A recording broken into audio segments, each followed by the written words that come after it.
Hello and welcome everyone back to my channel, and welcome back to my Age of Empires mobile game content.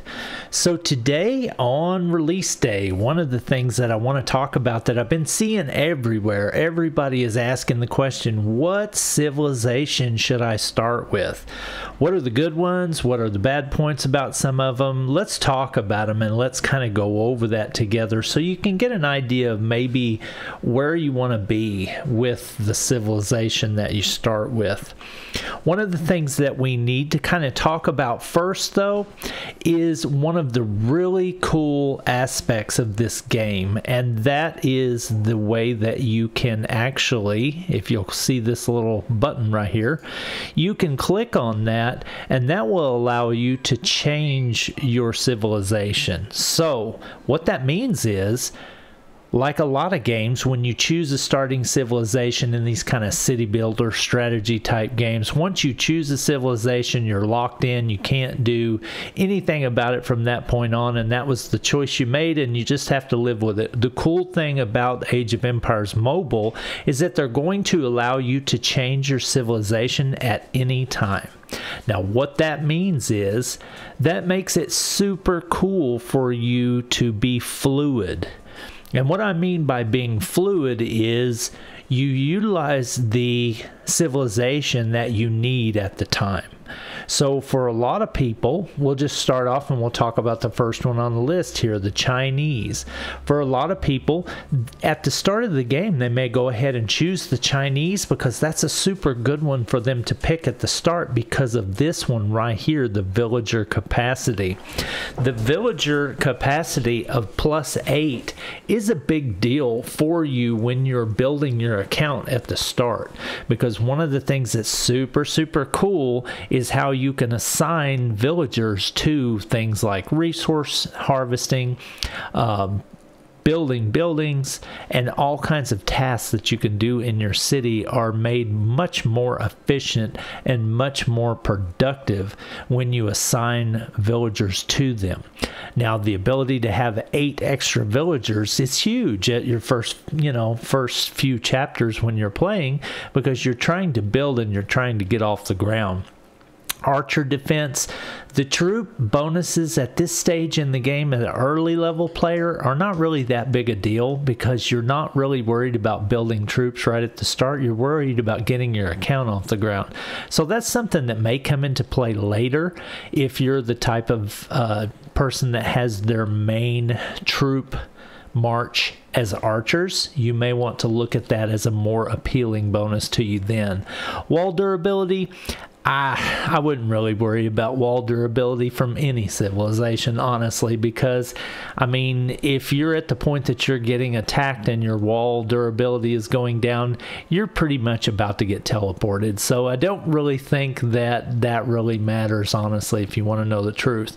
This one right here is definitely an S tier civilization to choose at the start, because the villager bonus capacity is going to be huge. So that's a really good one to choose. And I think in the testing phases, the Chinese was the most popular civilization for most people to choose. There were only 4 in the testing. Now we have 8, but still, I think that's going to be one of the most popular choices. That bonus is just too good. So let's look at the next one, the French. And as you can see, I have already chosen the Chinese for this playthrough that I'm showing you right now, and it's giving me the option for 200 Empire coins to confirm the change. So you can see that you have the ability to change, and that is so cool. I love that. That is one of my favorite features about this version of Age of Empires and the mobile style game that it is, that I can change my civilization. I really like that, and I just can't quit gushing on that because it's really cool. Now, the French have a cavalry defense bonus, so they're carrying on the theme of a troop type bonus. They have a resource exchange rate of +5%. What that will allow you to do is, in the market, when you're trying to exchange resources one for another, you get a better deal based on the bonus that this civilization gives to you. Now, when you're talking about trading, hundreds of thousands of resources, that may be a big deal for you, and that may be something we'll have to investigate later. in the game's, you know, lifespan. Gathering troops defense, not really worried about that, honestly, because very rarely will somebody actually attack your gathering troops, especially if you're in an alliance that's pretty powerful. They won't want to mess with you for fear of bringing the wrath of your guild down on them. And unless it's like an event to where you're getting points for troops killed or something like that, then that's when you really need to be conscious of your gatherers and worry about whether they're going to get killed or not. But for the most part, that's really not going to matter that much. So I don't really think the French is a good choice at this point in the game. The Byzantine, they have the 5% to swordsman. Swordsman is going to be a very popular build, honestly, because one of the most popular builds in the game is the pikemen. Swordsmen are the counter to the pikemen, so I can see a lot of people going swordsman. All units type siege damage. I mean, that doesn't really sound like something that's important to me, because at the stage of the game for the first few weeks, you're going to be building. You're not going to be worried about taking down somebody's city. So, I don't really think so. Stone gathering speed in the world, a 5% stone gathering speed. That's cool, but it doesn't really move the needle and cause me to choose this civilization over, let's say, the Chinese at this point. The Romans have a pikeman defense of plus 5%. That's going to be very beneficial for a lot of people later on in the game when we get into the war type situations, because that 5% will be huge for them in their pikeman march that they're going to be having. So yeah, that could be big later on in the game. Healing speed of plus 5% can be pretty big when you're losing a lot of troops in a war type situation. So the addition of the 5% to pikemen, if that's your main march, plus the 5% to healing speed in the hospitals, may be a good combination to have during a war if you're pikemen focused. So this could be an interesting one to have in the middle of a war. Villagers boost to buildings production of plus 30. That can be good, you know, in times of peace when you're just gathering and trying to get resources. If your buildings are high level, your resource buildings are high level, that could be cool. So we'll wait to see on this one. This one could be a pretty good one. The British have the 5% to archer defense. That's going to be awesome for players that have mainly their focus on archer marches. Archers do the most damage in the game pretty much, so the defense on them would be great if you're planning on being that guy that does a lot of damage. The Citadel defense bonus of 10%.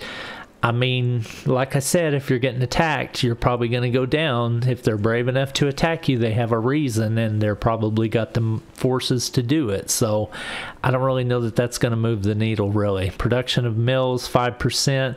It's cool, but I mean, it's not worth choosing this civilization over someone else, I wouldn't think. The Egyptians, pikeman defense of plus, I think that says 5%. It's kind of hard to tell with that green text on that background like it is. It's kind of hard to read what they've actually got there. I think it's 5.0%. That's going to be nice. Troop load, 5%. Gathering troop unit loss prevention, 5%. So more of a loot carrying capacity. That could be good. 5%, is that really enough to cause you to choose this civilization? I don't know. The pikeman defense may be a better cause to have you choose this civilization, honestly. The Japanese. So this is another one that is going to be popular, I think. I think the Chinese and the Japanese are probably going to be the two most popular civilizations that people choose.